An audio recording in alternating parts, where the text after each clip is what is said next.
Breaking news తెలంగాణలోని నిజామాబాద్ కామారెడ్డి జిల్లాలో గ్రామ పంచాయతీ ఎన్నికల ఫలితాలు కాంగ్రెస్ పార్టీకి అనుకూలంగా వెలువడుతున్నాయి.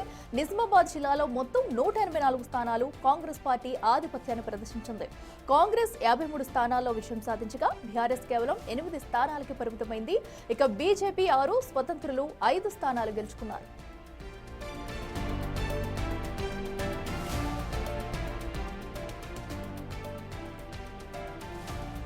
అదేవిధంగా కామారెడ్డి జిల్లాలో మొత్తం 167 స్థానాల్లో కాంగ్రెస్ దూకుడు కొనసాగుతుంది. కాంగ్రెస్ 39 స్థానాల్లో గెలుపొందగా బీఆర్ఎస్ 22, బీజేపీ 8 స్థానాలు దక్కించుకున్నాయి. ఇతరులు 11 స్థానాల్లో విజయం సాధించారు.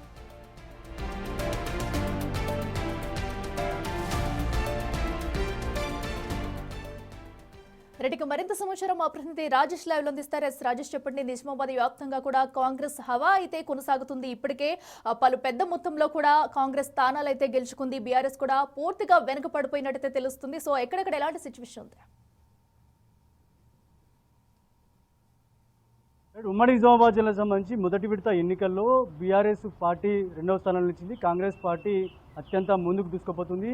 నిజామాబాద్ ఉమ్మడి జిల్లాకు సంబంధించి ఇప్పటివరకు నిజామాబాద్ జిల్లాలో 60 కాంగ్రెస్ ఉండగా బీఆర్ఎస్ 9కి పడిపోయింది. అలాగే కామారెడ్డి జిల్లాలో కాంగ్రెస్ 42 స్థానాలు ఉండగా బీఆర్ఎస్ 27 స్థానాలకు పడిపోయింది. అంటే చూడొచ్చు, చాలా రోజులుగా ఏదైతే కాంగ్రెస్ పార్టీ చెప్పిన సంక్షేమ పథకాలు కావచ్చు అవన్నీ గ్రామీణ ప్రాంతాల్లో తీసుకుపోవడం, గ్రామీణ ప్రాంతాల్లో సంక్షేమ పథకాలు వెళ్ళడం వల్ల కాంగ్రెస్ పార్టీ సర్పంచ్ అభ్యర్థులు ఎవరుతున్నారో వాళ్ళు పెద్ద ఎత్తున గెలుపొందడం జరిగింది. ఈ నేపథ్యంలో ముఖ్యంగా ఇక్కడ కామారెడ్డి మాజీ ఎమ్మెల్యే గంప గోవర్ధన్ ఎవరుతున్నారో తన బస్వాపూర్ స్వగ్రామంలో అక్కడ కాంగ్రెస్ గెలిచింది. అక్కడ కామారెడ్డి జిల్లా మొత్తం ఒక్కసారిగా హడలెత్తిపోయింది బీఆర్ఎస్ పార్టీ కూడా మొత్తం. ఎందుకంటే కాంగ్రెస్ పార్టీ చేపట్టిన సంక్షేమ పథకాలు కావచ్చు అవన్నీ గ్రామీణ ప్రాంతాల్లో వెళ్ళడం, అంతేకాకుండా ఆ గ్రామీణ ప్రాంతాల్లో ఇక్కడ ఎవరైతే సీనియర్ కాంగ్రెస్ నేతలు ఎవరున్నారో వాళ్ళని బలపరచడం, దీంతో కాంగ్రెస్ పార్టీ పెద్ద ఎత్తున విజయం సాధించింది. ఈ కోణంలోనే పెద్ద ఎత్తున విజయం సాధిస్తున్న నేపథ్యంలో ఇప్పటికే చాలా వరకు కూడా అభ్యర్థులు ఎవరైతే ఉన్నారో గెలుపొందిన వాళ్ళు హర్షం వ్యక్తం చేస్తున్నారు, సంబరాలు చేసుకుంటున్నారు. అంతేకాకుండా సాలూరా గ్రామం సంబంధించిన జాడి జమాల్పూర్లో కూడా కొద్దిగా గొడవలు జరిగాయి, కొద్దిగా స్వల్ప ఉద్రిక్తత జరిగింది. అక్కడ లాఠీలకు పని చెప్పకుండా పోలీసులు ఉండలేకపోయారు. ఎందుకంటే వాళ్ళంతా కూడా గ్రామస్తులంతా కూడా పోలీసులపై దూసుకురావడం లేకపోతే సంబరాలు చేసుకునే క్రమంలో అక్కడ ఇబ్బందులు నెలకొన్నాయి. ఆ టైంలో కూడా అక్కడ పోలీసులు కొద్దిగా చాలా వరకు సంధానించినప్పుడు కూడా అక్కడ వినకపోవడంతో కొద్ది లాఠీలు చెప్పడం, లాఠీల పని చెప్పడం జరిగింది. వాళ్ళందరూ కూడా చెదరగొట్టాడు. ఆ గొడవ అంతా కూడా సద్దుమణిగింది. అంతేకాకుండా ముఖ్యంగా ఇక్కడ చెప్పాల్సిన చాలా విషయాలు, కామారెడ్డి జిల్లా సంబంధించిన రాజంపేట మండలంలో నడిపితాండా సంబంధించిన ఇండిపెండెంట్ అభ్యర్థి ఒకే ఒక ఓటుతో గెలుపొందాడు. అది ఒక్కసారిగా హ్యాట్రిక్ జరిగింది. చాలా వాళ్ళ కుటుంబం అంతా కూడా షాక్ గురైంది. ఒకే ఒక ఓటుతో గెలుపొందడంతో ఒక్కసారిగా అందరూ కూడా సంబరాలు చేసుకున్నారు. అలాగే బిక్నూరు మండలం రాగిట్లపల్లి రీకౌంటింగ్లో కేవలం 4 ఓట్లతో గెలిచింది.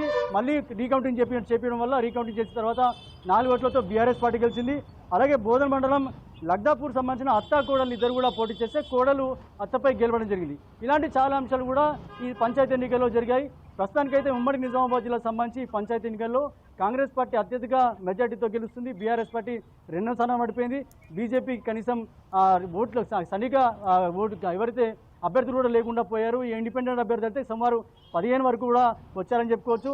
వీళ్ళంతా కాంగ్రెస్ పార్టీలో మద్దతుదారుగా వెళ్లాల్సిందే అని చెప్పి కూడా నాయకులు చెప్తున్నారు. ఏదైతే కాంగ్రెస్ పార్టీ అభివృద్ధి చేయాలంటే, ఒకవేళ గ్రామాల అభివృద్ధి కావాలంటే కాంగ్రెస్ పార్టీకి ఓటు వేయాలి, కాంగ్రెస్ పార్టీ అభ్యర్థులను గెలిపించాలని దృఢ సంకల్పంతో ఎప్పుడైతే ఓటు వేస్తారో వాళ్ళంతా కూడా ప్రస్తుతం కాంగ్రెస్ పార్టీ అభ్యర్థులంతా కూడా పెద్ద ఎత్తున గెలుపొందడం జరిగింది. వాళ్ళంతా కూడా రేపు ఏదైతే కౌంటింగ్ జరుగుతుంది, కౌంటింగ్ తర్వాత వాళ్ళందరూ కూడా పత్రాలు తీసుకొని ఉన్నారు. తర్వాత గ్రామాల అభివృద్ధి కోసం నిరంతరం కృషి చేయడానికి ముందుకు సాగుతారని చెప్పుకోవచ్చు. రాజేష్, అయితే సో పెద్ద మొత్తంలో కూడా ఇటు కాంగ్రెస్ అయితే తమ హవా కొనసాగిస్తుంది. సో బీఆర్ఎస్ అట్లీస్ట్ కేవలం 8 స్థానాలకే పరిమితమైన ఘటన మనం చూస్తున్నాం. అయితే ఇప్పుడు స్వతంత్ర అభ్యర్థులు కూడా భారీ మొత్తంలో కొన్ని ప్లేసెస్లో అయితే గెలిచారు. సో వారందరూ కూడా ఇటు కాంగ్రెస్ కి ఏమన్నా చేంజ్ అయ్యే ఛాన్సెస్ ఏమన్నా ఉంటాయనుకోవచ్చు?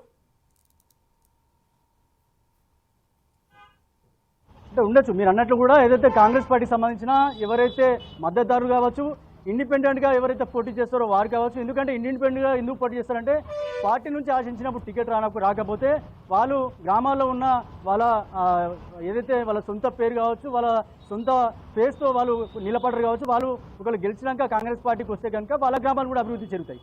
అంతేకాకుండా బీఆర్ఎస్ నుంచి కూడా నిలబడ్డారు. వాళ్ళు కూడా ఒకవేళ అభివృద్ధి జరగాలంటే వాళ్ళు కూడా ముందుకు సాగాల్సిన అవసరం ఉంటుంది. కాబట్టి గ్రామాల్లో ప్రజలు ఏం కోరుకుంటారో ఆ నిర్ణయం ప్రకారం వాళ్ళు ముందుకు సాగాల్సి ఉంటుంది.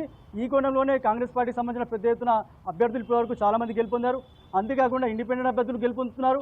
ముఖ్యంగా ఇక్కడ చెప్పుకోవాల్సింది ఏంటంటే గ్రామాల అభివృద్ధి కోసమే ముంగడికి సాగుతున్న నేపథ్యంలో సీనియర్ నాయకులు కావచ్చు, ఇక్కడ కాంగ్రెస్ పార్టీ సంబంధించిన సీనియర్ కావచ్చు, గ్రామస్తులు కావచ్చు, అభ్యర్థుల్ని మరీ ఏరి వాళ్ళు గెలిపించుకున్నారు. ఎందుకంటే వాళ్ళు ఎవరైతే గెలిపిస్తే వాళ్ళు మా గ్రామం అభివృద్ధి జరుగుతుంది, ఎవరైతే చదువుకున్న వాళ్ళు గెలిపిస్తే గ్రామం అభివృద్ధి జరుగుతుంది. మనం పంచాయతీ ఫైట్లో కూడా చాలా గ్రామాల్లో ఇదే తేలింది. ఎవరైతే మంచి వ్యక్తులు ఎవరైతే ఉంటారో వాళ్ళని గెలిపిస్తామని గ్రామస్తులంతా కోరిన నేపథ్యంలో ఈసారి ఈ గ్రామ పంచాయతీ ఎన్నికల్లో ఉమ్మడి జిల్లాకు సంబంధించి పెద్ద ఎత్తున కాంగ్రెస్ పార్టీ మద్దతుదారులు కాంగ్రెస్ పార్టీ అభ్యర్థులే గెలుస్తున్నారని చెప్పుకోవచ్చు. Right Rajesh, thank you. So ఏదైతే అటు నిజామాబాద్ జిల్లాలో కూడా మొత్తంగా 84 స్థానాలుండగా 53 స్థానాలను అయితే కాంగ్రెస్ కైవసం చేసుకుంది. బీఆర్ఎస్ కేవలం 8 స్థానాలకే పరిమితమైందని చెప్పాలి.